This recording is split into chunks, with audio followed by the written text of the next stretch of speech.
Praise the Lord. आज सुबह के लिए हम अपने परमेश्वर को धन्यवाद देते हैं।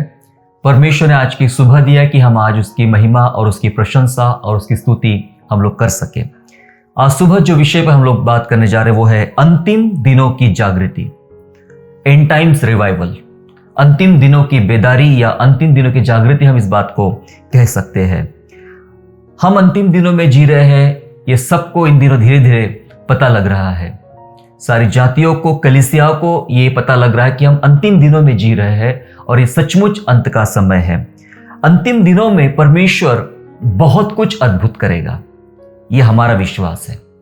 अंतिम दिनों में परमेश्वर बहुत कुछ अद्भुत करेगा, ये विश्वास ही नहीं, लेकिन हमारे पास जब पवित्र शास्त्र पढ़ते हैं, पवित्र शास्त्र इस बात की पूर्ति करता है या फिर इसको बताता है कि यह सच है कि हम अंतिम दिनों में जी रहे हैं, अंतिम दिनों में हम अपना जीवन व्यापन कर रहे हैं। परमेश्वर अंतिम दिनों में जो अद्भुत काम करेगा, उन तमाम अद्भुत कामों में विश्वासियों के हित के लिए और विश्वासियों के लाभ के लिए ही वो अद्भुत काम करेगा। विश्वासियों के हित के लिए और विश्वासियों के फायदे की बात परमेश्वर करता है। एक अद्भुत काम हम इन दिनों में जी रहे हैं और यहां हम देख रहे हैं कि परमेश्वर अद्भुत काम कलीसिया के भीतर और इस भारत देश के अंदर और वरन पूरे विश्व के अंदर परमेश्वर अद्भुत काम करने जा रहा है। मेरे प्यारों, ये अंतिम दिन है। अंतिम दिनों में परमेश्वर एक जागृति को, एक बेदारी को कलीसिया के बीच में, अपने लोगों के बीच में लाना चाहता है। कुछ वचनों से आज हम देखेंगे किस प्रकार परमेश्वर कलीसिया के भीतर में और पूरे संसार में एक बड़ी बेदारी को लाने की बात परमेश्वर करता है। मेरे साथ आप लोग निकालेंगे होशे नबी की पुस्तक, हम लोग निकालेंगे होशे नबी की पुस्तक अध्याय 6 और वचन 1 से लेकर वचन 3 तक हम पढ़ेंगे। जहां इस प्रकार लिखा है, चलो हम यहोवा की ओर फिरे, क्योंकि उसी ने फाड़ा और वही चंगा भी करेगा। उसी ने मारा और वही हमारे घावों पर पट्टी बांधेगा। 2 दिन के बाद वह हमको जिलाएगा और तीसरे दिन वह हमको उठाकर खड़ा करेगा, तब हम उसके सन्मुख जीवित रहेंगे। आओ हम ज्ञान ढूंढे, वरन यहोवा का ज्ञान प्राप्त करने के लिए यत्न भी करें, क्योंकि यहोवा का प्रकट होना भोर का सा निश्चित है। वह वर्षा की नाई हमारे ऊपर आएगा, वरन बरसात के अंत की वर्षा के समान, जिससे भूमि सींचती है।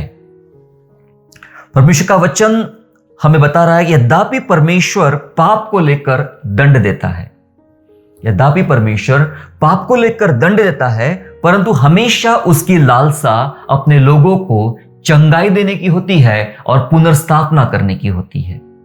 चंगाई देना और पुनर्स्थापना करना, यह परमेश्वर की मनसा और यह परमेश्वर की लालसा होती है मेरे प्यारों, जबकि वो पाप पर दंड देता है। हम बाइबल में आप पढ़ रहे हैं होशे 6 में कि उचित पश्चाताप आत्मिक जीवन में एक नयापन लाता है। उचित पश्चाताप, क्योंकि लिखा है यहां पे, आओ चलो हम यहोवा की ओर फिरे, मतलब पश्चाताप। जब पश्चाताप किया जा रहा है तो हमारे जीवन में एक नया आत्मिकपन वह ला रहा है। यह बात बाइबल साफ शब्दों में बता रही है कि परमेश्वर प्रकट होकर अंतिम आशीष की बारिश जरूर करेगा। या लिखा है कि परमेश्वर का प्रकट होना पक्का है, वह प्रकट होगा और आखिरी बारिश वह जरूर अपने लोगों पर करेगा।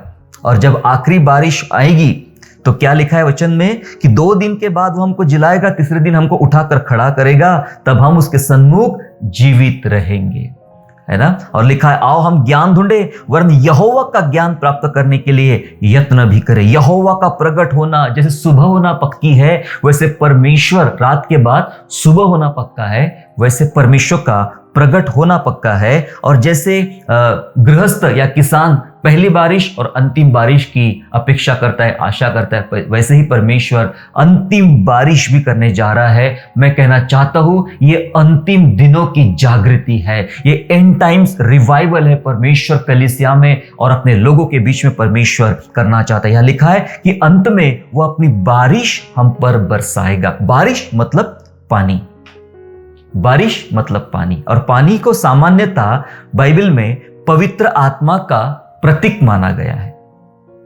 बाइबल में पवित्र आत्मा को सामान्यतः पवित्र आत्मा का प्रतीक माना गया पानी को, क्योंकि जब यूहन्ना 7 में हम देखते हैं, हम चलेंगे जॉन गॉस्पेल चैप्टर 7 7वां अध्याय और उसके 37 से लेके 39 तक 37 टू 39 तक जब हम पढ़ते हैं तो वहां ऐसा यीशु ने कहा, फिर पर्व के अंतिम दिन जो मुख्य दिन है, यीशु खड़ा हुआ और पुकार कर कहा, यदि कोई प्यासा हो तो मेरे पास आकर पिए।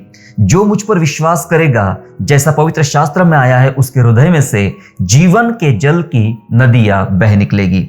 उसने यह वचन आत्मा के विषय में कहा, जिसे उस पर विश्वास करने वाले पाने पर थे, क्योंकि आत्मा अब तक न उतरा था। जो वचन कहा, आओ प्यासे लोगों जो है वो मेरे पास आकर पियो, जो मुझ पर विश्वास करेगा उसके भीतर से जीवन जल की नदियां बह निकलेगी। ये पवित्र आत्मा के विषय में परमेश्वर बता रहा है कि हमने होशे में पढ़ा कि अंतिम बारिश वह करेगा, अंतिम बारिश वह करेगा और उसका प्रकट होना निश्चित है। और बारिश का मतलब यहां पर हम देख रहे हैं पवित्र आत्मा, पवित्र आत्मा वो बहाएगा। ऐसा लिखा है यहां पे कि उसने आत्मा के विषय में कहा था, पवित्र आत्मा के विषय में कहा था। मेरे प्यारो, बारिश पानी अर्थात पवित्र आत्मा। अंतिम दिनों में जो जागृति आएगी, परमेश्वर अपना आत्मा बहुतायत से अपने लोगों पर उंडेलेगा। परमेश्वर चंगाई और पुनर्स्थापना को फिर एक बार लाएगा, चंगाई को लाएगा और पुनर्स्थापना को लाएगा। उचित पश्चाताप करने वालों के लिए परमेश्वर उनके जीवन के आत्मिक स्थान को या आत्मिक जीवन को पूर्ण रूप से परमेश्वर नया कर देगा। हालेलुया। सो परमेश्वर चाहता है, आओ हम यहोवा की ओर फिरे और परमेश्वर हम पर प्रकट होगा और अपनी बारिश को हम पर वो देने जा रहा है। लेकिन कुछ बातें मैं आपको ध्यानपूर्वक समझाना चाहता हूं कि इस अंतिम दिनों में परमेश्वर और किन बातों पर काम करने वाला है। अंतिम दिनों की जागृति से पहले, या मैं कहना चाहता हूं अंतिम दिनों की जागृति पहले से भी ज्यादा बड़ी होगी। अंतिम दिनों में जो जागृति आएगी, जो बेदारी आएगी, वो पहले से भी ज्यादा बड़ी होगी। पहले का मतलब होता है जिन जागृतियों को, जिन रिवाइवल को हमने आज तक देखे हैं, अब तक सुने हैं, अब तक अनुभव किए हैं, अंतिम दिनों में जो परमेश्वर जागृति को लाएगा, ये पहली जागृति से भी ज्यादा बड़ी और ज्यादा अद्भुत होने वाला है। लोग डरे हुए हैं, लेकिन डरना हमें जरूरी नहीं है। हमें प्रॉपर परमेश्वर के वचन का ज्ञान होना चाहिए। जब हमें परमेश्वर के वचन का ज्ञान होगा, तब हम परमेश्वर के भेदों को जानेंगे, उसके रहस्य को जानेंगे। और परमेश्वर का वचन बोलता है कि परमेश्वर अपने भेद, अपने रहस्य, अपने भय मानने वालों पर प्रकट करता है। और जरूर परमेश्वर हम में से प्रत्येक पर अपने भय, अपने रहस्य हम पर प्रकट करेगा। कैसे? आने वाली, मतलब इस अंतिम समय की जो जागृति होगी, वो जो पहले जागृति थी उससे बड़ी होगी। इस बात को जानने के लिए हम चलेंगे हग्गई नबी की पुस्तक में, पुराने नियम में है, हग्गई नबी की पुस्तक में हम लोग चले और दूसरा अध्याय chapter 2 and verse 6 to 9। Haggai chapter 2 and verse 6 to 9, जहां ऐसा लिखा है, क्योंकि सेनाओं का यहोवा यूं कहता है, अब थोड़ी ही देर बाकी है कि मैं आकाश और पृथ्वी और समुद्र स्थल सबको कंपित करूंगा। कंपित करूंगा मतलब शेक करूंगा, हिलाऊंगा। किस किस बातों को हिलाएगा? क्या लिखा है वचन में? आकाश, पृथ्वी, समुद्र और सभी स्थल, जितने भी स्थल पाए जाते हैं, समुद्र हो, आकाश हो, पृथ्वी हो, वो सारे स्थल को परमेश्वर शेक करेगा, परमेश्वर हिलाएगा। और 7वीं आयत बोलती है, और मैं सारी जातियों को कंपाऊंगा, मतलब हिलाऊंगा, शेक करूंगा। और हम देख रहे हैं सारी दुनिया हिल रही है। परमेश्वर ने सारी जाति को हिला दिया है, हिल रहे हैं। और सारी जातियों की मनभावनी वस्तुएं आएगी और मैं इस भवन को अपनी महिमा के तेज से भर दूंगा। मैं इस भवन को अपने महिमा के, कुछ शब्दों पर ध्यान देना, मैं इस भवन को महिमा के तेज से भर दूंगा। सेनाओं के यहोवा का यही वचन है। फिर कहता है, चांदी तो मेरी है, सोना भी मेरा है, सेनाओं के यहोवा की यही वाणी है। इस भवन की पिछली महिमा इसकी पहली महिमा से बड़ी होगी। सेनाओं के यहोवा का यही वचन है, और इस स्थान में मैं शांति दूंगा। सेनाओं के यहोवा की यह वाणी है। हालेलुया। लिखा है वचन में कि अंतिम दिनों की जो जागृति होगी वो पहले से ज्यादा बड़ी होगी। अंतिम दिनों की जागृति पहले से ज्यादा बड़ी होगी। परमेश्वर जो काम करता है वो सचमुच ऐसे अद्भुत काम करता है। काना नगर में भी हम देख ले तो जब वह दाखरस खत्म हो चुका था और प्रभु यीशु मसीह ने पानी का दाखरस बनाया और भोज के प्रधान को वह चखाया गया, तो उसने एक वाक्य कहा भोज के प्रधान ने कि ये तो पहले से भी अच्छा है, पहले से भी अच्छा है। जबकि उसने कहा कि पहले लोग अच्छा देते हैं और बाद में फिर पानी मिला के ऐसा देंगे, पर ये तो पहले वाले से भी अच्छा है। अंतिम वाला पहले वाले से भी अच्छा है। परमेश्वर अंतिम दिनों में जो जागृति लाएगा वो पहले से कई गुना तेज रहेगी, ऐसा हमने परमेश्वर के वचन में पढ़ा है। या हमने पढ़ा वचन में कि अंतिम दिनों में परमेश्वर सब कुछ हिलाएगा, पृथ्वी को हिलाएगा, परमेश्वर आकाश को हिलाएगा, परमेश्वर समुद्र को हिलाएगा, परमेश्वर सब जातियों को हिलाएगा। परमेश्वर कहता है सब जातियों को हिलाएगा। और आज सब लोग डर रहे हैं, मानो परमेश्वर ने एक झटके में, एक फूंक में सबको हिला दिया है। आज सब दुनिया मुसीबत में और हिल रही है। लेकिन कलीसिया के लिए इसके भीतर क्या आशा है, कलीसिया के लिए इसके भीतर क्या परमेश्वर ने इंतजाम रखे हैं, इन बातों को भी हमें जानना बहुत जरूरी होगा। क्योंकि परमेश्वर अंतिम दिनों में सब कुछ हिलाएगा, लेकिन सब कुछ हिलाएगा जरूर, लेकिन परमेश्वर इस हिलाने के दौरान भी अपने मंदिर की महिमा को तेज बढ़ाएगा। मंदिर की महिमा का तेज बढ़ाएगा। तेज बढ़ाएगा मतलब होता है अपने लोगों पर वो प्रकाश देगा, अपने लोगों को इतना अद्भुत करेगा, अपने लोगों को इतना तैयार करेगा कि उनका प्रकाश चमक उठेगा। ये ठीक वैसा होगा कि वहां लोग मारामारी कर रहे हैं, मूर्ति पूजा कर रहे हैं और कौन से पाप कर रहे हैं वो लोग। वहां पे जब हम निर्गमन में पढ़ते हैं, है ना, उन्होंने एक बछड़ा बना लिया था और उसकी आराधना करने लग गए थे।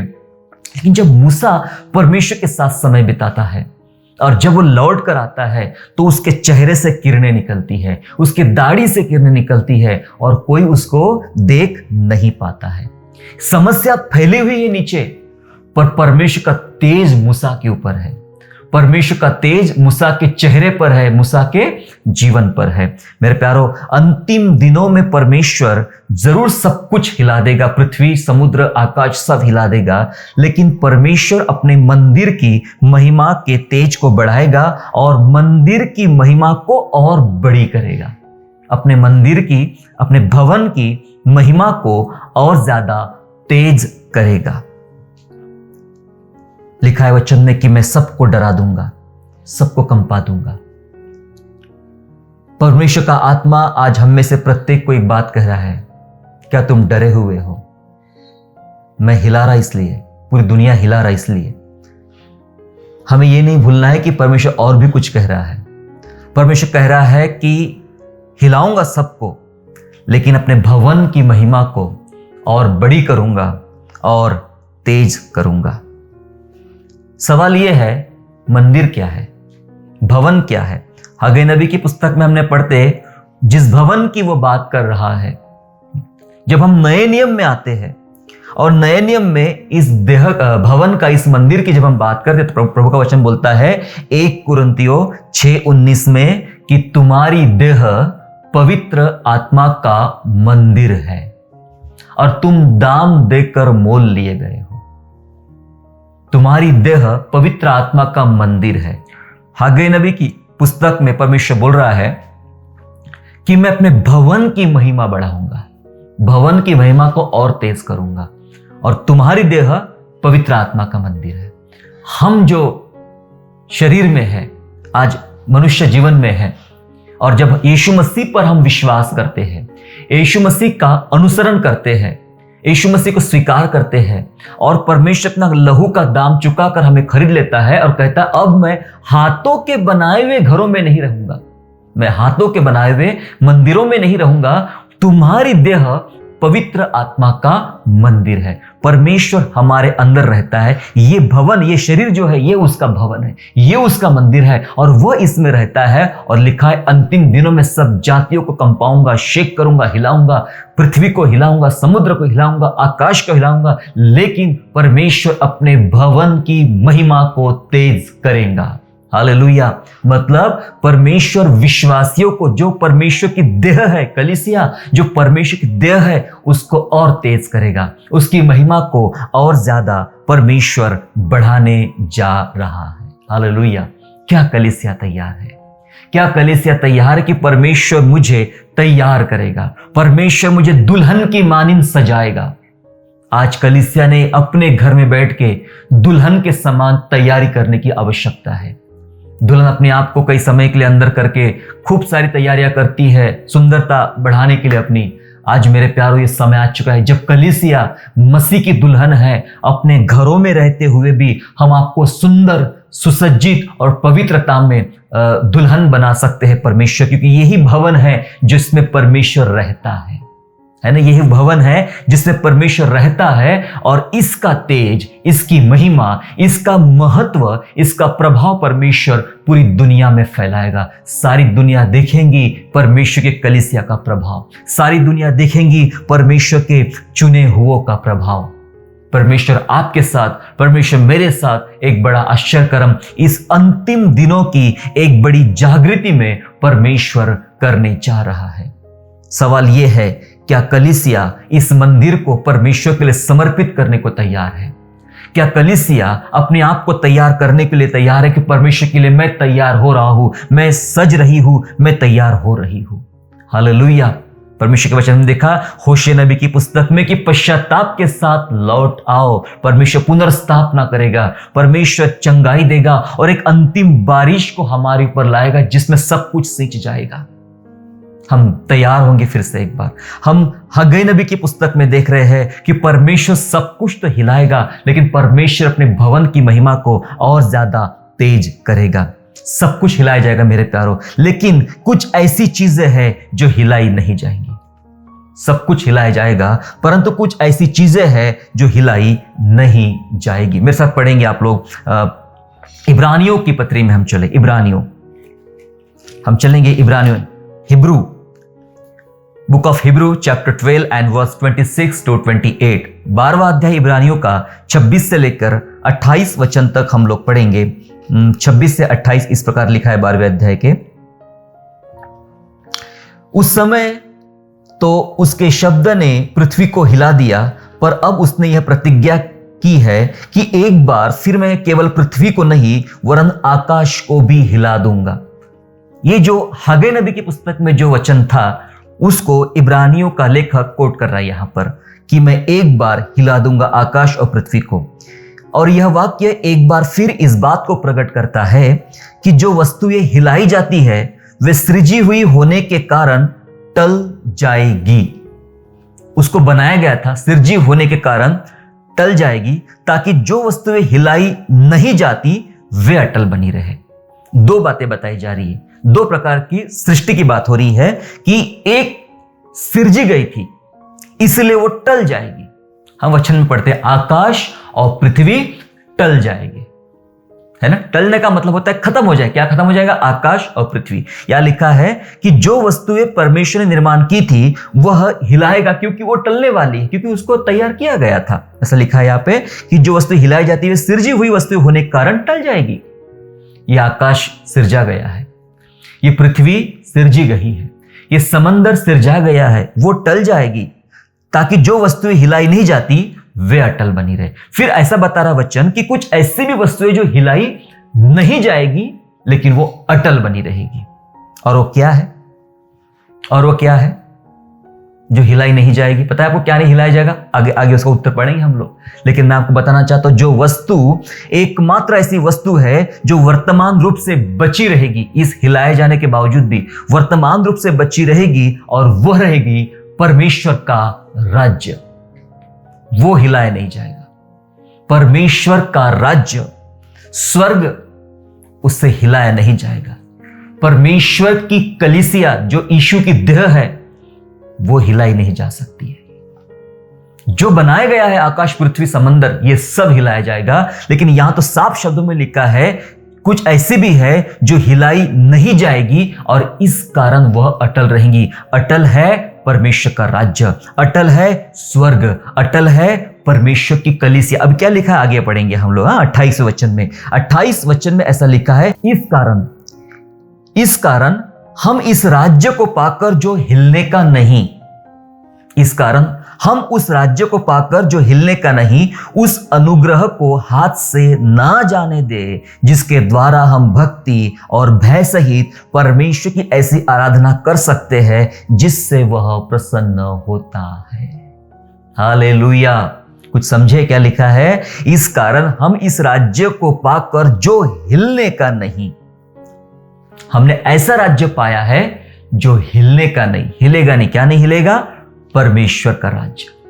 पृथ्वी हिलेंगी, आकाश हिलेगा, समुद्र हिलेगा, सब कुछ हिलेगा, परमेश्वर का राज्य नहीं हिलेगा। और परमेश्वर का राज्य जो हमने पाया है, लिखा है वचन में, जो पाया है उसमें उस अनुग्रह को हाथ से ना जाने दे।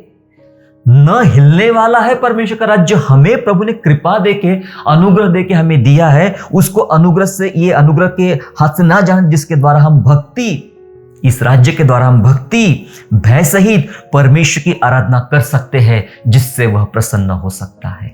हालेलुया। दो प्रकार की चीजें बताई जा रही मेरे प्यारों, जो हिलने वाली है और जो न हिलने वाली है। आप और मैं इस दुनिया में हिलने वाली वस्तु में रह रहे हैं, हिलने वाली सृष्टि में रह रहे हैं, पर हम उसके अलावा आत्मिक जगत में ऐसे स्थान में रह रहे हैं जिसे परमेश्वर का राज्य बताया गया है, और परमेश्वर का राज्य हिलने का नहीं। हालेलुया। हम न हिलने वाले राज्य में पाए जाते हैं। हम न हिलने वाले राज्य जो परमेश्वर का राज्य है उसमें पाए जाते हैं। इसलिए अपने आप को भयभीत ना करें कि ये सब खत्म होने जा रहा है, मेरा क्या होगा। भाई साहब, आपका क्या होगा? बहन जी, आपका क्या होगा? आपका वही होगा जो परमेश्वर ने पहले से तय करके रखा है आपके लिए, यदि आप विश्वासी है, यदि आप उस देह का एक सदस्य है ना। हम क्या कह के प्रभु भोज खाते हैं? यह मेरी देह है जो तुम्हारे लिए तोड़ी जाती है, मेरे स्मरणार्थ यही किया करो।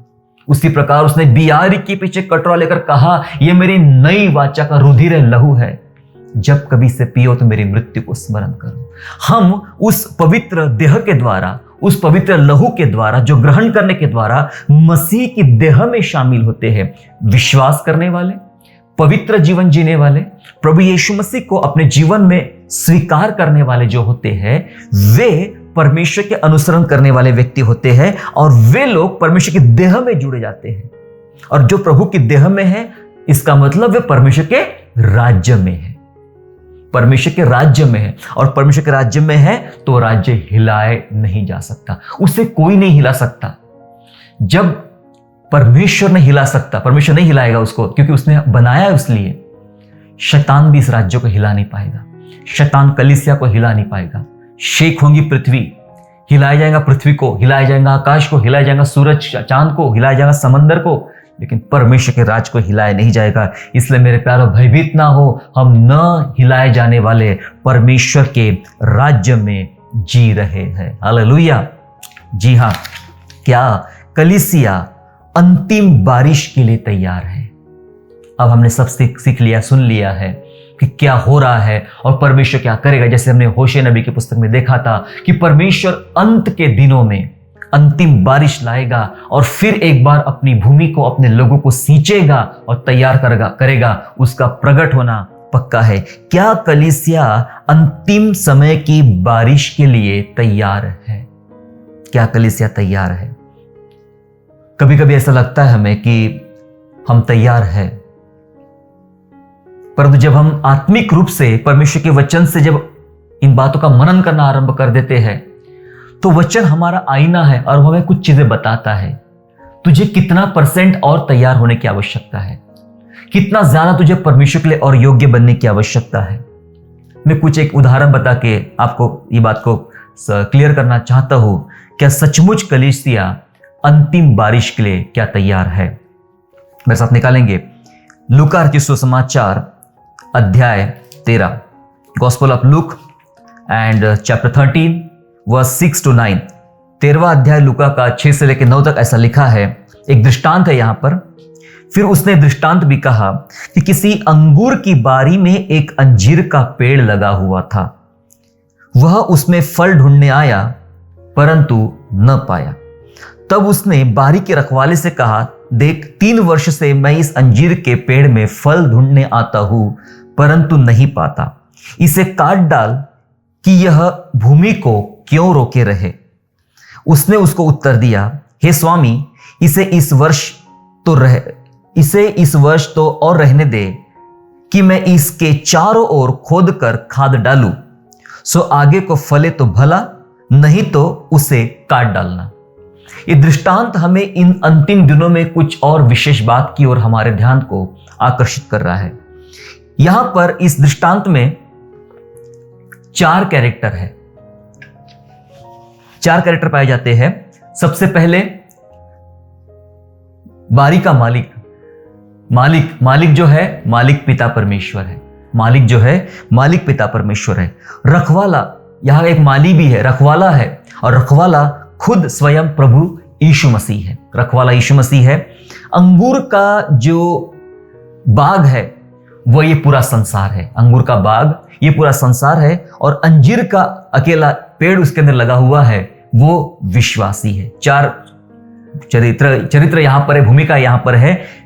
पिता की है जो मालिक है, रखवाले की है जो यीशु की है, अंगूर है जो संसार है, और अंजीर है वह विश्वासी है। मालिक को अंगूर के फल से कोई लेना देना नहीं है, उसको लेना देना ज्यादा है अंजीर के पेड़ से, अंजीर के फल से। अंगूर का पेड़ ये संसार है, कोई लेना देना नहीं है। ज्यादा लेना देना परमेश्वर को मुझसे और आपसे है।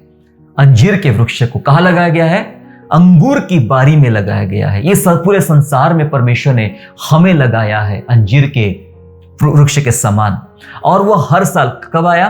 3 साल हो गया, ऐसा लिखा है बाइबल में। वो 3 साल से लगातार आ रहा है, सिर्फ अंजीर का फल ढूंढने के लिए, और वो नहीं पाता। अंत में उसे गुस्सा आया और कहा कि ये पेड़ में 3 साल से आ रहा हूं, फल नहीं दे रहा, इसे काट के फेंक दे। क्या आप जानते हैं परमेश्वर पिता जो इस पूरी दुनिया का मालिक है, वो पूरी दुनिया का मालिक है, और ये पूरी दुनिया अंगूर के बाग के समान है, और इस अंगूर के बाग में हम सारे विश्वासी अंजीर के पेड़ के समान है, और वो हमारे भीतर फल ढूंढने आ रहा है। और वो आज पहली बार नहीं आया है। ये जो महामारी, ये तकलीफ हम देख रहे हैं कि सब खत्म हो रहा है, तो ऐसा लग रहा है पहली बार हुआ है। ये पहली बार नहीं हुआ है, ऐसा लिखा है वो 3 साल से आ रहा है। ये 3 साल पता नहीं कितने वर्ष थे, कितने वर्षों से, कितने सालों से, कितने पीढ़ियों से परमेश्वर आ रहा है विश्वासियों के जीवन में फल ढूंढने के लिए। आखिर हद हो गई, फल नहीं मिला तो रखवाले को निवेदन करना पड़ा, भाई इसको काट के फेंक दे, ये फल नहीं दे रहा है। शायद कभी कभी ऐसा लगता है कि परमेश्वर अपने लोगों से नाराज हो चुका है, क्योंकि उसके लोग फल नहीं दे रहे हैं। 40 साल क्यों लग गए वाचा के प्रदेश में जाने के लिए? क्योंकि उन लोगों ने बलवा किया, उन लोगों ने जो मिस्र से निकाले गए थे, उन्होंने बलवा किया और उन्हें मरने में लग गए 40 साल, क्योंकि बलवा करने वाले लोग वहां नहीं जा पाए। मात्र 2 लोग, उस पीढ़ी से 2 लोग पहुंचे, कालेब और यहोशू। लेकिन जो उस दौरान पैदा हुए थे वो दूसरी पीढ़ी के लोग वाचा के प्रदेश में जाते हैं, लेकिन वो नहीं जा पाए, क्योंकि लिखा है बाइबल में उन्होंने बलवा किया। परमेश्वर कितने सालों से, कितने सदियों से हमारे जीवन में, कलीसिया के जीवन में फल ढूंढने आ रहा है, लेकिन कलीसिया फल नहीं दे पा रही है। लेकिन बताओ इस चीज के पीछे सबसे अच्छा जो भूमिका है वो इस माली की है, और वो माली और कोई नहीं, वो रखवाला है मेरे प्यारों। रखवाला यीशु मसीह है। अगर ये माली निवेदन ना करता तो हम कब के नाश हो चुके होते। ये माली निवेदन ना करता, ये रखवाला निवेदन ना करता तो हम कब के नाश हो चुके होते। यीशु ने पिता से निवेदन किया। क्या निवेदन था? कि मालिक आप इसको रहने दीजिए, मैं एक बार इस आखिरी वर्ष में, इस वर्ष में एक बार फिर खोदूंगा, खाद डालूंगा, पानी डालूंगा, इसकी सुरक्षा करूंगा, और मुझे आशा है इस बार ये फल देगा।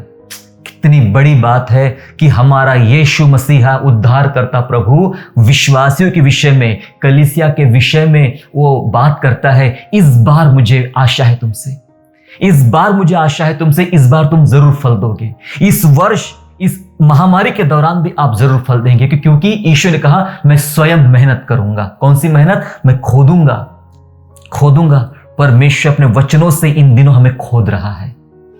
हालेलुया। परमेश्वर खोद रहा है। उसने कहा मैं खाद डालूंगा। परमेश्वर के वचन का मन्ना खिला खिला के हमें पौष्टिक चीजें दे के हमें तंदुरुस्त कर रहा है। मैं जल डालूंगा। ये जल पवित्र आत्मा है। अंतिम बारिश, अंतिम बारिश, अंतिम दिनों की बारिश की बात कर रहे। मैं जल डालूंगा और प्रभु यीशु को, उस रखवाले को पूर्ण आशा है कि इस बार तो ये अंजीर का पेड़ फल देगा। और एक बात और है, ये इस बार फल देगा तो ठीक, अंतिम शब्द किया कि लिखा है वरना काट डालना, वरना काट डालना। मुझे ऐसा लगता है कि हमें परमेश्वर ने एक मौका दिया है फल लाने का, फल देने का। क्या कलीसिया इस अंतिम बारिश के लिए तैयार है? आज आओ हम यहोवा की ओर फिरे। उसी ने मारा वही चंगा करेगा। यहोवा का प्रकट होना भोर का सा निश्चित है। वह अपने लोगों पर अंतिम बारिश फिर करेगा। बारिश के लिए वही स्थान तैयार हो सकता है जो यह कहता है यस लॉर्ड मैं तैयार हूं। तो अपनी बारिश को मुझ पर उंडेल, मैं फिर एक बार उगना चाहता हूं। मेरे अंदर बहुत सारी चीजें बांझ के समान हो गई है ना, बांझ के समान हो गई है। मैं खत्म सा हो रहा हूं, लेकिन जब मुझ पर तो छिड़केगा, अपनी पवित्र आत्मा की बारिश छिड़केगा, मैं फिर खिल जाऊंगा। मेरे अंदर फिर हरियाली आ जाएगी, मैं फिर तैयार हो जाऊंगा। क्या कलीसिया आज तैयार है? सिर्फ और सिर्फ यीशु की वजह से हमें यह समय मिला है। यीशु मसीह की वजह से यह हमें अवसर मिला है, वरना हम कब के नाश हो जाते थे, है ना। प्रभु ने समय दिया है, आओ इस समय का हम लाभ उठाए और फल देने के लिए तैयार हो जाए, क्योंकि प्रभु यीशु तैयार हो चुका है। काहे के लिए? खोदने के लिए, खत डालने के लिए और पानी हम पर उंडेलने के लिए। पवित्र आत्मा का मस्सा, पवित्र आत्मा का गहरा गाढ़ी अनॉइंटिंग हम पर उतारने के लिए अब वो तैयार है। क्योंकि तुम्हारी, लिखा है, भवन की महिमा पहले से ज्यादा तेज होगी, भवन की महिमा पहले से ज्यादा उत्तम होगी। परमेश्वर हमारे अंदर जो अद्भुत काम करेगा वो पहले से ज्यादा उत्तम होगा। आप तैयार हो जाइए, आप तैयार हो जाए, कलीसिया तैयार हो जाए अंतिम दिनों की बारिश के लिए। आज डर से ज्यादा, डर को अपने ऊपर हावी ना होने दे, लेकिन कल की महिमा के बारे में सोचे। आज बहुत डर सता रहा है, लेकिन डर को अपने ऊपर हावी मत होने दे, कल की महिमा के बारे में सोचे। परमेश्वर ने हमारे लिए कुछ सोच के रखा है कि तेरी महिमा मैं बढ़ाऊंगा, है ना, तेरा तेज मैं बढ़ाऊंगा। तू परमेश्वर का मंदिर है, तेरा तेज मैं बढ़ाऊंगा। आखिरी बात बताना चाहता हूं, पश्चाताप के साथ प्रभु की ओर लौट आए। यही एकमात्र रास्ता बचा हुआ है अंतिम बारिश लेने का। पश्चाताप के साथ प्रभु की ओर लौट आए। निश्चय हमारा परमेश्वर, जो हमने देखा आज कि अंतिम दिनों में कैसा परमेश्वर जागृति को लाएगा। सब कुछ हिलाया जाएगा, लेकिन परमेश्वर का राज्य हिलाया नहीं जाएगा। क्या आप और मैं परमेश्वर के राज्य में पाए जाते हैं? खोजे, अपने आप को खोजे। क्या आप और मैं परमेश्वर के राज्य में पाए जाते हैं? अगर पाए जाते हैं तो अब मेरी बारी है, अब मेरा समय आ चुका है कि अब परमेश्वर दूल्हा यीशु मसीह अपनी दुल्हन के ऊपर आशीष की बारिश डालेगा और हम सब फिर एक बार उग जाएंगे, तैयार हो जाएंगे। पश्चाताप के साथ प्रभु की ओर लौट आए। अगर हम फिर से होशे में ही देखें तो वहां लिखा गया है परमेश्वर के वचन में कि मैं उनके भटक जाने की आदत को हमेशा के लिए खत्म कर दूंगा। हालेलुया। इज़राइल बार बार भटक रहा था, बार बार भटक रहा था, लेकिन अब प्रभु ने मौका दिया है हमारे लिए कि तुम्हारी भटक जाने की आदत को मैं हमेशा के लिए दूर कर दूंगा। अगर हम इस अंतिम बारिश को, इस अंतिम दिनों की जागृति के लिए तैयार है, आइए मेरे प्यारे, हम तैयार हो जाए प्रभु में बढ़ने के लिए, उस आत्मिक मस्सा को लेने के लिए। अपने अंदर पवित्र आत्मा के सामर्थ को बढ़ाए। सारी दुनिया हिलाई जाएंगी, मैं परमेश्वर के राज्य में जीता हूं और परमेश्वर का राज्य हिलाया नहीं जाएगा, मसीह की देह हिलाई नहीं जाएगी, मैं उसमें आनंदित हूं। आइए हम प्रार्थना करें। Hallelujah Lord, thank you Jesus. धन्यवाद यीशु। अपना मुंह खोले, तैयार रहे। वचन कहता है तू अपना मुंह पसार, मैं अपना वचन उसमें भर दूंगा, मैं अपनी सामर्थ उसमें भर दूंगा। प्रभु के सामने कहे, मैं मुंह खोलता हूं, तेरे वचनों को भर, मुंह पसारता हूं, तेरी आत्मा से भर, मैं मुंह खोलता हूँ तेरे वचनों से भर, मुंह पसारता हूँ तेरी आत्मा से भर। Hallelujah hallelujah hallelujah hallelujah. प्रभु अपना मुंह हम पसारते हैं, अपना मुंह हम खोलते हैं। आइए प्रभु वचनों को भर हमारे मुंह में, पवित्र आत्मा को भर हमारे मुंह में, हमारे हृदय में। हम पिता परमेश्वर पश्चाताप के साथ आपकी ओर लौट आते हैं। हमने जो गुनाह किया, पाप किया, उसके लिए क्षमा कर प्रभु। हम आपकी ओर लौटते हैं। हम तैयार है प्रभु। तूने कहा अपने भवन की महिमा तो पहले से ज्यादा तेज करेगा, ज्यादा बढ़ाएगा। मैं तैयार हूं प्रभु, मेरे लोग तैयार है, हमारी मंडलियां तैयार है, हम सब विश्वासी तैयार है पिता परमेश्वर कि प्रभु आइए हम पर वो रूह की बारिश बरसाइए, आत्मा की बारिश बरसाइए। हम सूखे हो चुके थे, हम बांझ वृक्ष के समान बन चुके थे, लेकिन पवित्र आत्मा अपनी पवित्र बारिश को उंडेल प्रभु जी, ताकि आज पिता परमेश्वर हम फलवंत हो जाए, हमारे अंदर एक हरियाली आ जाए और परमेश्वर के राज्य में हम अपने आप को महसूस करने वाले बने, अनुग्रह के साथ, परमेश्वर के भय के साथ, प्रभु की भक्ति में आगे बढ़ने वाले बने। ऐसा हम धन्यवाद करते यीशु राजा, जो राज्य आपने हमें दिया है उसके लिए आपको हम धन्यवाद करते। धन्यवाद हमारे यीशु नासरी, हमारे प्रभु, कि आपने निवेदन किया प्रभु, इस कारण आज हम जीवित हैं और केवल आपकी वजह से प्रभु हमें ये वर्ष का एक बार फिर मौका मिला है पिता परमेश्वर, क्योंकि आप हमारे पीछे मेहनत करने जा रहे हैं। प्रभु हमें अनुग्रह दे कि हम उस मेहनत के लिए हम तैयार होने वाले बने पिता परमेश्वर। आत्मा की बारिश को उंडेल पिता परमेश्वर, सुनने वाले तमाम लोगों पर, सुनने वाले तमाम देशों पर, सुनने वाले तमाम विश्वासियों पर आत्मा की बारिश उंडेल पिता परमेश्वर, और उनके जीवन का सूखापन दूर हो जाए और अंतिम दिनों में एक बड़ी रिवाइवल उनके जीवन में आ जाए, अंतिम दिनों में एक बड़ी जागृति उनके जीवन में आ जाए प्रभु। ऐसा अनुग्रह और सामर्थ हर एक के जीवन में कर पिता परमेश्वर। हम धन्यवाद करते यीशु, आप ऐसा अद्भुत काम इन दिनों हमारे ऊपर करने जा रहे हो। धन्यवाद स्तुति करते हैं, विनती करते पिता कि अब के बाद, आज से बाद हम अपने जीवन में यीशु मसीह की हरियाली को महसूस करना आरंभ कर दे। हम धन्यवाद करते हैं, धन्यवाद के साथ ये प्रार्थना उद्धारकर्ता प्रभु यीशु मसीह के नाम से मांगते हैं, आमीन।